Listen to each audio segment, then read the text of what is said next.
la watara ya famewa a laginda garesha na sure tayre che ko fliere ya fadeli ngode ba yira ko flido a karsa ya fama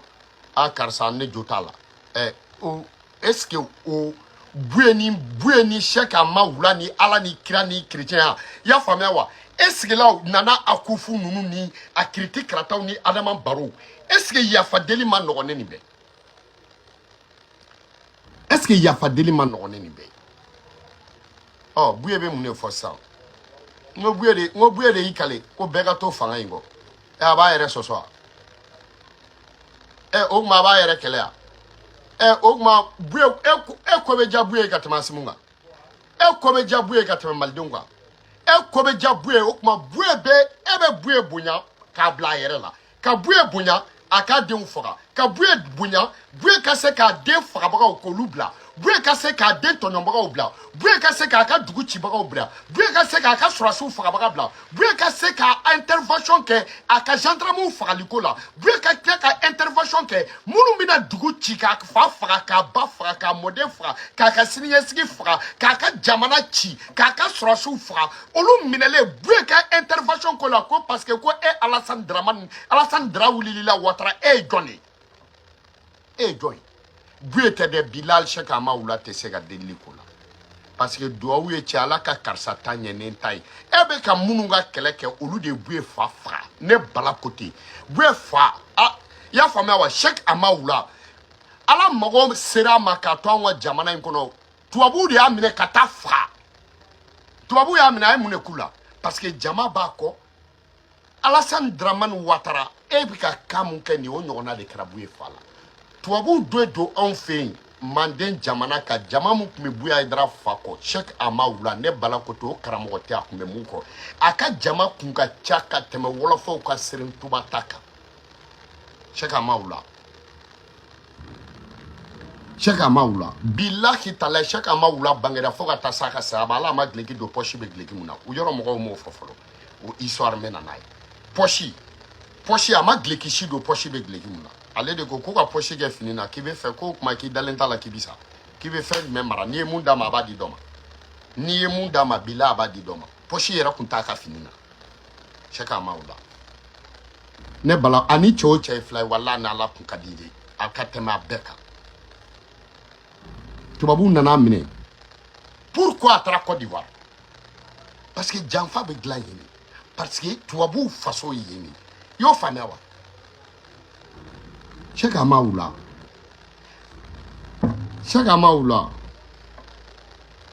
wala ala sina samara ku 43 aka pointir samara 42 atumro de do ma mesure da don ba poids da do billahi talai à poids il pesait combien de kilos Mado? Il mesurait Mado. Tuabu nana kaka ko jamamba ko kako di me ebe ka nafiya deli munkeni tuabu fleni tuabu kunana ukoko Shek Amaoula ka tugu ko muna ko lube commerce la ko aka jago keke yo famewa ko olube commerce la me ko aka jago ke neta obulo fensa on na nesro ay tema ne nga mo toyi mais karamogo nafiki deun ina fo ibi ka munu blaka na deli la karamogo jahili deun olu de tra fo tubabu ye ko jama mu flene Shek Amaoula ko ka be fe ka rebellion ni former alors que tubabu nana ni jama soro parce que ka to balula o karamogo shi kun tokote fo ma karamogo tokodo alishini mu tokodo mu jamdo olu de tra fo tubabu ye parce que fo ni esa kunlo tika to kara durukse ko en tant que bia account toko soro ante jamu soro ode kama ne afo ina ngo tubabu de waliju cha ya Afrique tubabu ga waliju glaniu ode kunga cha Afrique Boko Haramu billahi talai Afrique waliju mancha mais Shek Amaoula ku waliju ne balabo fo ina Samori Touré tenia de pala billahi Samori Touré masi Ali Sabima ay molikala ngare me ama sabiji umake waliju ya tubabu de make waliju ngani tubabu de klara ka accord signé ya famawa tubabu de accord signé Samori billahi Samori wolola ne bala ko te Samori ma kurane jigi amma se sabima ay kalanga amma se sabima mais tubabu de aka waliju ngo ko fa ni tubabu de kelela munu mi ga fogo tubabu e Samori fa galono Samori ayra randi tubabu lari billahi tallahi Samori tubabu ma Samori fa Samori ayre di tubabu mali o y'a sɔrɔ parce que Samori k'a to tubabuw ka baara la Samori taara ka taa Sikaso attaquer mun na Samori ni Sikaso ka mun b'u se ɲɔgɔn ma tubabuw nana ka wolola yen nɔ k'a sɔrɔ Samori ye bin e ma misiri jɔ aw ka dugu la e bɛ taa k'e bɛ taa jamana wɛrɛ mɔgɔw tubi depuis e tɛ sɔn mɛ Samori ni Sikaso ka ɲɔgɔn sɔrɔ mun na est ce que u tun bɛ ɲɔgɔn ɲɛ sira la Samori kɔrɔbayara ka Sikaso to yen Samori fa tun bɛ taa Sikaso ka bɔ Sikaso ka taa woro san ka na k'a sɔrɔ misiri bɛ Sikaso mais Samori e bɛ t'olu la tubi mun na parce que Samori tun ye tubabuw ka pion de ye aw bɛ tila ka sɔn tubabu Samori dɔ nana dɔrɔn Samori n'a fa tatɔ woro san ka na Samori ka dugu ci k'a ba minɛ ka taa kɛ jɔn ye Samori tilen ka taa tubabuw fɛ yen k'aw bɛ armu jan n bɛ taa dɔ ye n ba minɛ ka taa kɛ jɔn ye n bɛ dugu ci ne nana i y'a faamu n bɛ n'a ko armu d'aw ma u ye kɛlɛkɛcɛw di Samori ma ka kano di Samori ma aw kɔni t'a fɔ k'a ye kuranɛ kalan ka kano bɔ fa de wulila la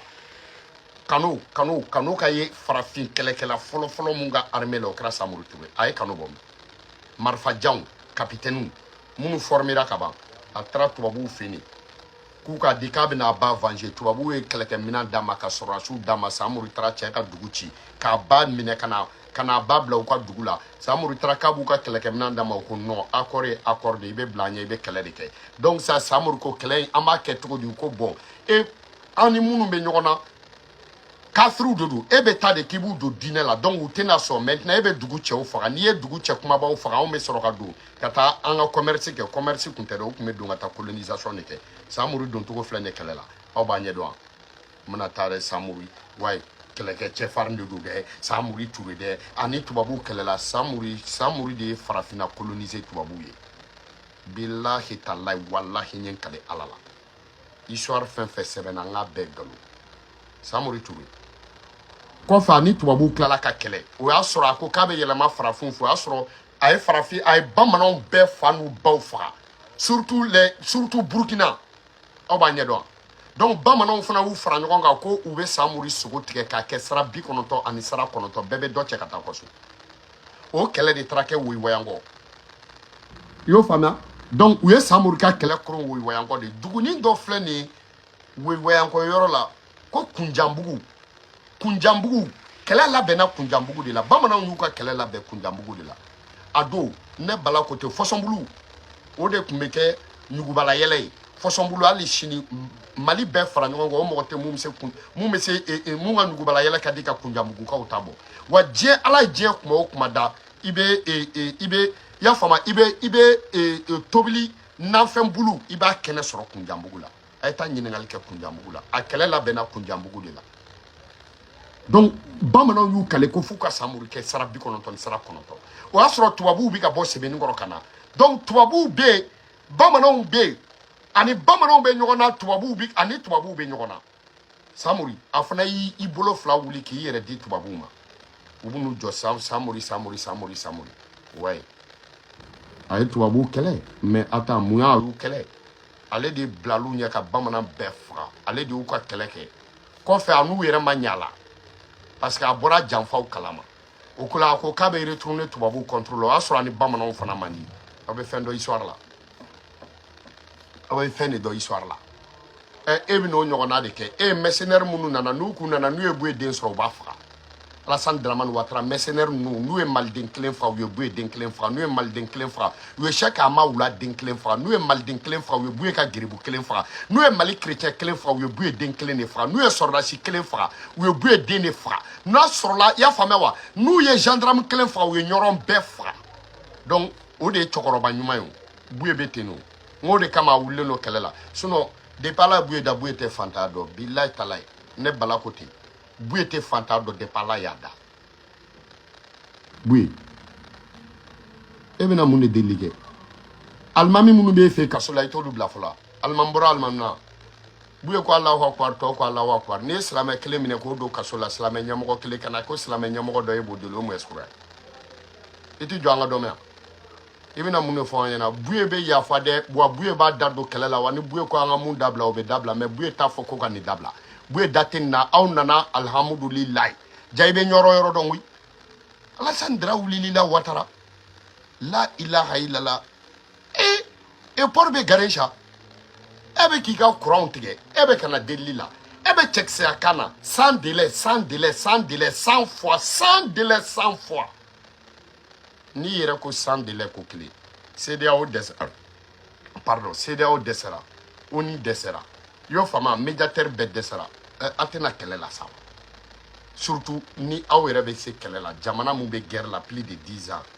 Yo fa ja disi bu fe terroriste be fou. Olu yi ka sorda sou mine ku ta di. Iko sans délai, ministre ko sans délai, député ko sans délai, maire ko sans délai, école don ko sans délai. Si ça no munu be jardin na olu fona be ka fo sans délai. Ibi ka critiquer ni sans délai. Iti no o dugu chisawa.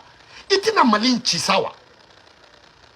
Ya fama wa dongo do aka journaliste sigilen be dabara baya kuma na ubi ka nyine ko kelen dron ni kokui. Ya fama ita ide itate de la ka bajugeri. Ate na uta uno fe wa. Ya fama wa ate fou ate na kwa chorasou no fe abe jagwa arkimani ya fama wa kidal be bololare kidal ma libéré ate na uta uno fe sawa.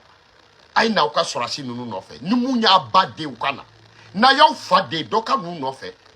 Sam abe ka fait négocier Karamogo kunda abe ka négocier Jeli kunda abe ka négocier yo famia wa et diplomatiquement abe ka négocier alsa abe che akana au sigilen ba kwa plateau ka dabaraba ya kuma la te na no fait na yo ba de ay nu no fait te mali rodo qui est l'homme venez chercher vos hommes qui est homme qui croit à sa ceinture mais venez au Mali ate na sawa sans délai de Japmani da beshi boué daten na boué datala boué datala boué sentala na soro ni jamana wore président no boué bi dadwala na soro ni jamana wore ko wore do boué bi dadwala mais mercenaire boué ti dadola ko mercenaire ka free de jalate boué ni ka free che mercenaire blabaka kana boué de on fra o e ka free de jalokote boué ni ka free che jalokote boué ni namimate jalokote boué ni iblisa che billahi Ebu black anamuna. Hein? Comment c'est que ebe seto di ka embarco ke malika buye kunte maliko na Alassane ebe décision di ko embarco ke malika buye kunte maliko na. O ya sure te buye do. Embarco